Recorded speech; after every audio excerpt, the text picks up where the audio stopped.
Hey y'all, welcome back to my channel. My name is Belle and this is the Belle Perspective, and today we are going to be reviewing Ready to Love Season 7 Episode 8, Nair in the Hair. We're going to talk about this title in just a minute, but let's get some housekeeping items together before we do that, okay? First things first, if you're new here, I talk about movies, TV, books, all kinds of things on this channel, and I'm trying to grow my channel. It's a growing channel, and if you like the content here, or if you've never been here but you like seeing my face, go ahead and hit the subscribe button, okay? My goal is to hit 500 subscribers by the end of this month, and I need your help, okay? So go ahead and hit that subscribe button. Get down in the comments and let me know what you think about the episode and Morgan's crazy ass self. Okay? All right. With all of that being said, let's get into the review. Okay? The other thing I forgot to mention is that, yes, these are pajamas. These are my silk pajamas. I feel real fancy in them. But I'm tired as hell. I'm just trying to get this video out. So focus. They are elegante.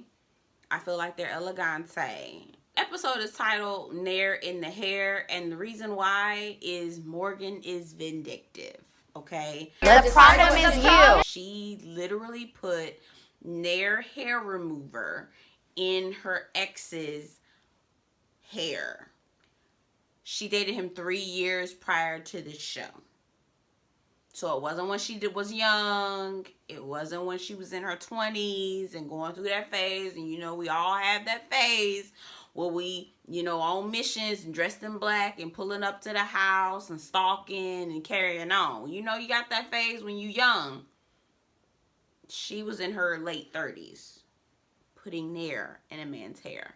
We'll talk about that in just a second. Episode opens up. The women have the power. And they're introducing their exes to the men that they're interested in dating, okay? Suanne, there's 6 of them left. It's Suanne, it's Mercedes, it's Cynthia, it's Jeffri, it's Morgan, it's Marcia. Jeffri cannot introduce her ex to any of the guys that she's interested in because both of her exes are the father of her children, and neither one of them are present in her children's life. So because they're not present in the children's lives, how can she reach out to them to introduce them to any of the guys that she's interested in dating? She has this conversation with Tommy, and Tommy says, listen, have that genuine and real conversation with the guys, give them an understanding of what's happening, and let them make their decision based on the information that you give them. Morgan Jr., which is Morgan's ex 3 years ago, Tony and Lyndon. Again, I don't understand why Morgan keep dragging Lyndon around. I don't know why Lyndon keep dragging Morgan around. We get to the table. Junior, who again is Morgan's ex, asks Lyndon, why do you like Morgan? Lyndon literally had to pause, and his answer was, you know, look at her. I really like everything. What a cop-out answer. He could not provide a reason as to why he likes Morgan. And the reason why is because he really doesn't like Morgan. He just needs to find somebody who's going to keep him on the show long enough so that he can cash a check. Because again, he's got his roommate and his rent to pay. Tony is overly confident. He walks in. He's insulting the man, not in person, but in his confessional, talking about how Junior is short and all this other stuff. We then start talking about how Junior and Morgan got together. Morgan says, you know, he and I made the agreement that we were just going to keep it funky. Her words, not mine. And that we weren't going to make it serious. Then Junior wanted to be serious, and I guess things went left. Junior apparently went out to a club with one of his friends or a couple of his friends, and when he got back home, were they living together or were they not? I don't know. Morgan decided to get back at him because she felt like he was lying and cheating. She felt like it was best to put Nair in his hair. She started rubbing Nair in his hair as he was asleep. Again, I understand craziness ensues in your 20s when you're 21, 22, 19, 21, 22, but not at 37. Okay? Morgan is 40 right now. She may actually be older than 40. Why are we still doing things like that? It's much easier to just pack your things and move along. Tony says that he sees a red flag with Morgan, and not necessarily the red flag with the Nair, because they kind of were laughing about it, and I thought I was mortified. I completely have no respect for Morgan at this point. Tony feels like there's red flags as far as Morgan and her being upfront about her feelings. Why would you operate in that way? Why would you put Nair in his hair if you honestly didn't care for him in the way that you say you don't, right? Morgan says she doesn't really care about him in that way. Tony is saying that's a red flag because you wouldn't respond in the way that you did if you didn't care about him. I agree with Tony. It is a red flag, but for more reasons than one. The Nair in the hair, that is absolutely a red flag, and she's still laughing about it to this day. I think Morgan is very immature with her feelings. I think she's emotionally inept. I think she's emotionally superficial, and that is the reason why she has not been able to find love in all the years that she has been alive. The problem is you. She may have been able to find situationships. She may have even been able to find companionship, but she has not found anybody who's really truly going to be with her, because she has not really truly shown herself and provided any vulnerability for anyone to love. And that's a big issue. James, Cynthia, Andre, and Anthony. James is the father of Cynthia's children. And James came out swinging. When I tell you he came out swinging. Now, mind you, I probably would have come out swinging as well if I sat up and met with Andre. I would have looked at his hair and would have started swinging on him too. Not physically, but in the way that James did too. Because why? To me, personally, I know y'all like him. I know y'all think he's nice. I think he looks like Boo Boo the Fool, okay, with that hair. He starts talking about, how he feels like Cynthia is the person for him.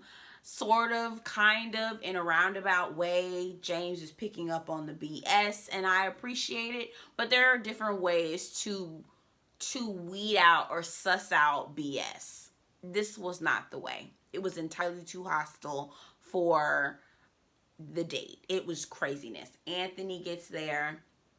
Anthony's picking up on the tension. He's handling himself a lot better, though, because he kind of understands what's happening.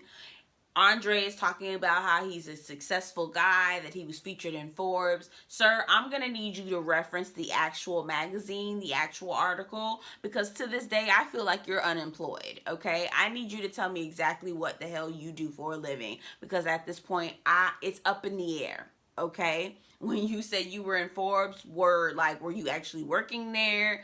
Did you empty trash cans? I don't know what you're doing. I need you to reference actual articles, okay?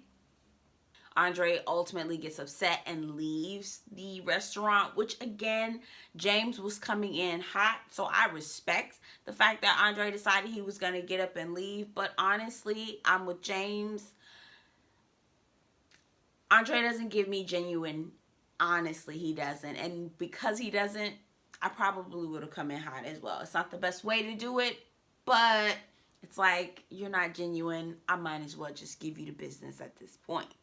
Jeffri, Blue, and Mark. So Jeffri sits down and has a conversation with Blue and Mark Anthony to let them know why they won't be meeting any exes. Not that she wouldn't want them to meet an ex, but she doesn't have an ex for them to meet. Mark Anthony takes the conversation well, but honestly, of course he does. What was Mark Anthony exactly supposed to say? Blue is not handling it very well, but again, Blue doesn't really care about these women like that. He doesn't care about how they feel, okay? Mark Anthony, because he's trying to stay on the show for as long as he can, he's not going to push back on this. He's actually going to be receptive to it because he really doesn't care at the end ultimately. Blue was giving very apathetic, like he didn't care either way the wind blew. He didn't care. It didn't matter to him. Marcia, Mark, Blue, and Tony. Now, Mark is Marcia's ex-boyfriend. Let me tell you something. Marcia is going to show some TDs. She is going to show a TTIC. She going to show an addict, okay? A TTIC. That is what she is going to do. Constantly. Every time I see Marcia's outfit, she going to have her it's out on display. Tony showed up for the most part. He showed up. He was confident. He answered the questions directly. Mark didn't necessarily know if he liked Tony's delivery per se, but he definitely felt like he outshined Blue. Blue was basically nonchalant, sitting there apathetic per usual, because he's not really interested in Marcia or any other woman on this show. I also felt like it's very hard. It was a hard matchup because neither of these men are good matches, but it's easier to navigate to a man like Tony when you're comparing the date against Blue. So I can see Mark saying Tony was a better match, better guy, but also at the same time, there weren't any quality viable options that was sitting at that table. And so it's kind of like picking the lesser of two evils at this point, in my opinion. Armand, Mark Anthony, and Mercedes sit down and have a conversation. Armand was absolutely spot on. I like Armand. I thought it was a really great interaction between Mark Anthony, and Armand. At the end of the day, Armand know what he's talking about, and I agree with him. While I think Mark Anthony is a very handsome man, Mark Anthony is not ready for no family. He is not ready to be nobody's husband. He is not ready to settle down. He is not ready to do any of these things but try to see if he can get in one of y'all pants. And probably he's already gotten in one of y'all's panties. I'm gonna just be honest. He probably already has. Sue-Ann, Paul, is it Blue? No, Anthony and Blake. Paul is Sue-Ann's ex-boyfriend. Paul seems like an older man. I appreciated his input. I thought he was spot on. He felt like Blake was a player and wasn't ready to settle down. He's absolutely correct. He says that what you're looking for in Blake, I don't think you're going to really get that with him. Anthony is a very solid dude. The consensus from all the guys and all the exes who don't even know Anthony like that have pretty much said that Anthony has been a quality pick. Didn't I say that from the beginning? Anthony is the guy, right? He's not the flashiest, he's not the boldest, he's not the loudest, he's not the strongest, all of that, but he is consistent, and you can tell that he is looking for a wife at this point, and he is pretty mature, you know, for what we need him to be. Andre makes dinner for Jeffri. It was a really cute little scene. He makes food for her. The food actually looked really good. I don't know if it looked really good or if I was hungry. It may have been a combination of the two. I'll be honest. Jeffri is working him for real. But what is this man's name? Andre is looking for someone who is going to stroke his ego, and Jeffri no doubtedly strokes his ego every time. That's what he's looking for in a woman. I don't think he's looking for anything else. Sorry, Andre, no. I wouldn't recommend him for anybody. Yeah, 0 out of 10 would not recommend. So we get to the eliminations. All the ladies come back to the church and they have a conversation about who's at the top, who's at the bottom. At this moment, this is when I knew Blue was about to go home. I said, yeah, Blue going home. He's going home. Nobody else is really interested in him like that. He's not really showing that he's interested in any of the women in that way. No one's going head over heels for him. Matter of fact, no one has gone head over heels for him since the beginning of the show. It's been pretty bad. It's time for Blue to go. Lo and behold, they have the conversation. Blake, again, is at the damn bottom. Morgan finally explains, she goes into detail about the Nair and the hair situation, which again, earlier in the episode, they allude to it, but the way Junior talks, I don't know if they chopped and screwed the episode. I don't know what they did in that first half, but you couldn't really tell what he was saying. I thought he was saying she put shampoo in it, and then I was just like, well, what happened? And then Lyndon finally said, oh, she put Nair in the hair. And I'm like, okay. But then Morgan, in the elimination process, she was able to explain it. Maybe he was so shocked and traumatized that he couldn't even tell the story properly, maybe. I don't know, but it seemed like when Junior, her ex, was actually telling the story, it was very chopped and screwed, and I couldn't really understand what he was trying to say. Not because of his, from a language perspective, it wasn't cohesive. Morgan, that is a very scary story to tell, and the fact that you actually did it and are proud of it and laugh at it, you are a vindictive woman, and it says a little. The problem is you. Surprise. Blue gets sent home. Marcia is always the one sending somebody home. They always send Marcia to have these tough conversations. I don't know if y'all noticed that. Again, Blake is on a chopping block, but he doesn't go home. I don't know why the hell. And next week, the guys are going to be introducing the girls to their best friends. We'll see. It's the same thing over and over again. Same concepts, same things, same themes over and over again. You think I'd get tired of it? I think I am, but I'm still here. Those are my thoughts on Ready to Love. You guys let me know what you think about the show in the comments.